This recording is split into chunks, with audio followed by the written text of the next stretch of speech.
Hello everyone, and in today's video, I'm ranking the top 5 best opening traps that involve a queen sacrifice. So, to start out, at number 5, I have the Halosar Trap, which comes after d4, d5, and pawn to e4. This marks the Black Redeemer Gambit, which is a little bit dubious, but it should be fine. Black is going to capture, and we now play knight to c3, attack the pawn, black defends, knight to f6, and now we play f3 here. We're once again attacking, and black does not want to lose their pawns. They're going to capture, and normally in these types of gambits, we capture back with the knight, but here we actually capture back with the queen.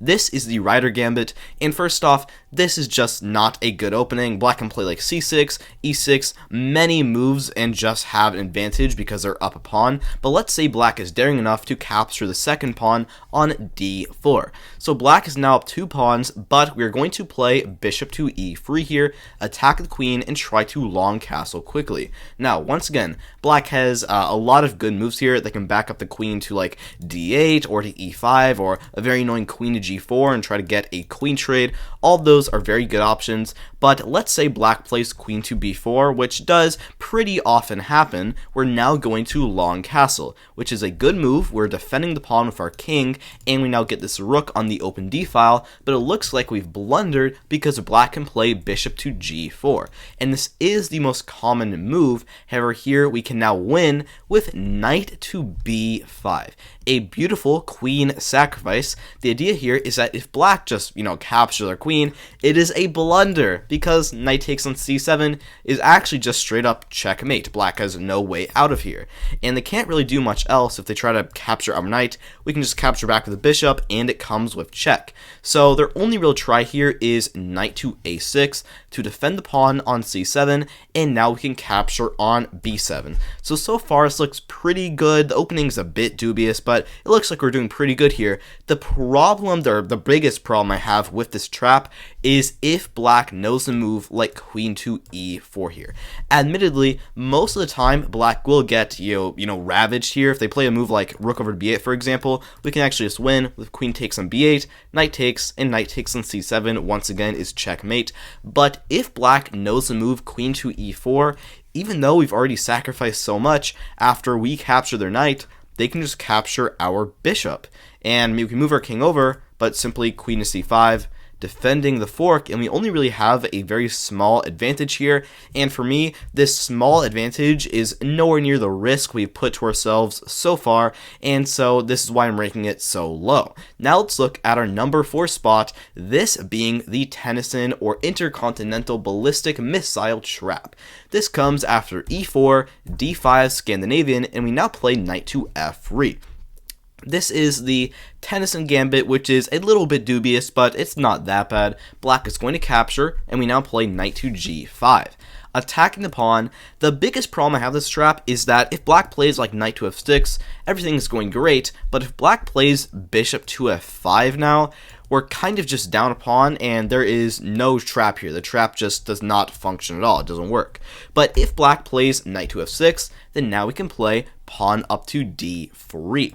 And if black is greedy, they will capture. Once again, they can play bishop to f5 here, and there is just no trap. We just kind of have a meh position, which is not very good, but most people are going to capture the pawn, at which point we're going to recapture with the bishop, and black once again has many outs here, but the most common move here is h6. Attacking the knight, which is the big blunder here, because now we have the beautiful sacrifice, knight takes on f7, forking the queen and rook, and after they capture, we have the savage bishop to g6, double piece sacrifice, attacking the king. Now we open up our eyes on the enemy queen, and they cannot run back because the bishop covers all of these squares.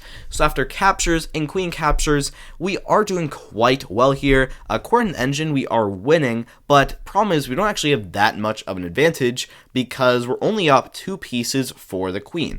And while that is good, black can play a move like knight to c6 here. Attack queen, we already have to be careful because if queen takes on c7, then black goes e5, and our queen is actually just trapped. Knight back to e8, trapping the queen is unstoppable. So so we have to be careful. We'd have to back up the queen like all the way to d1, and after black goes like pawn to e5 here, we actually have just no development, and even though we are winning, it's actually going to be quite difficult to, actually get the win, and in my opinion, this trap is just not that great because of that. That and the fact that the opening is already quite dubious. Now let's take a look at the number 3 spot. This is the Stafford Gambit trap, which comes after e4, e5, knight to f3 attacking, knight to f6 the rushing game, and after white captures, we're going to play knight to c6. This is the Stafford Gambit, which is a little bit dubious, but you should be fine in most of your games. White is very likely to fall into one of the many traps, and let's look if white defends the pawn with d3. This is a very common reply, defending the pawn being very solid. We're now going to play bishop to c5. And the very common move here is bishop to g5. And, it looks so natural where the knight is now pinned to our queen, but white is actually completely lost here due to the beautiful sacrifice. Knight takes on e4. This is an incredible move. First off, they cannot capture our queen because bishop takes f2, king moves up, and bishop to g4 is a beautiful three-piece checkmate, so that really does not work for them, but also all of their other tries completely fail. If they try to take our knight, then bishop takes f2 check.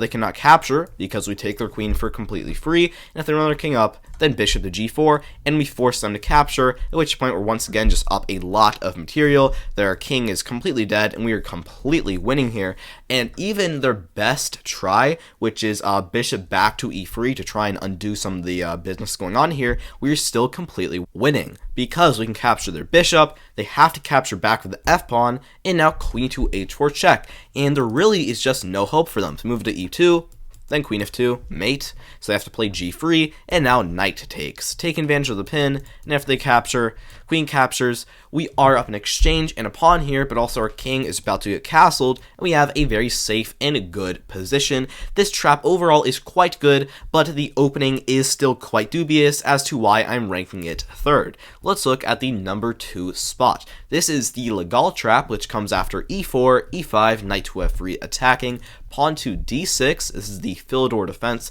quite passive, but it does defend the pawn. We now play bishop to c4, and black goes bishop to g4 here, pinning our knight to our queen and developing piece. We now play knight to c3, and after black plays knight to c6 here, we can set the trap with h3, attacking the bishop. If they just capture, then simply queen takes. We're threatening checkmate. We have a very good position. And if they back up to h5, this falls into the trap because we now play knight takes on e5.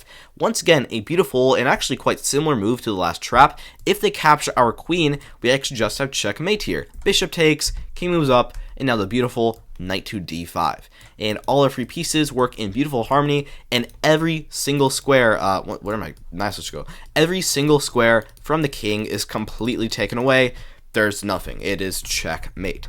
The problem with this trap that I have is that if black knows the best solution, which is knight takes, we take their bishop, they now take our bishop, and queen to b5 check, forking.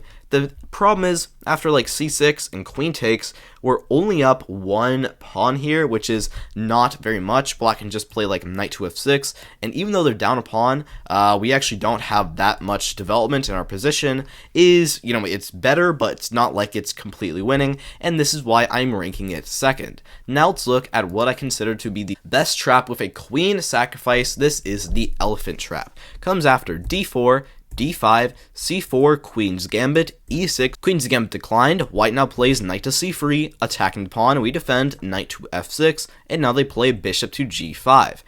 Doing some penny business here, and we're going to go into something called the Cambridge Springs defense with knight b to d7. Now this defends the knight with another knight, but at first glance it looks like we might actually be blundering a pawn here because white can capture, we recapture. Also, a little side note, if white doesn't fall into the trap, they just play like e3 here, then after c6 we just have a completely good and normal d4 d5 position. But if they capture on d5, it looks like we cannot capture back because we have this very annoying pin here, but we capture back anyways, and we are just winning here. The idea is we're up a piece, and after they capture our queen, we have the very nice bishop to b4, checking the king, and despite all of white's pieces, the only legal move they have is to block with the queen on d2, at which point we can capture, they can recapture, and now we capture their bishop over here on d8. And at the end of the day, we are simply up a piece for one pawn with a much better borderline winning position, and along with that, this opening is also completely sound, and so because of that, I'm ranking this trap at number 1. Alright, thank you so much for watching. Thank you for watching this video. Subscribe if you want to see more, and I hope you have an absolutely fantastic day.